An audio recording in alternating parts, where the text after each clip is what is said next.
നെടുവീർപ്പിലെ ചുടുകാറ്റിനോ ഇമയോരമൂറും കണ്ണീരിനോ കഥനങ്ങളാക്കാൻ കഴിയില്ല തെല്ലും കനവിന്റെ കനിയായി നീ നിൽക്കവേ നിമിഷാർദ്ധവും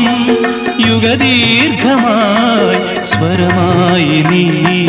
നിറമായി നീ മൗനങ്ങൾ തോറും മൊഴിയായി നീ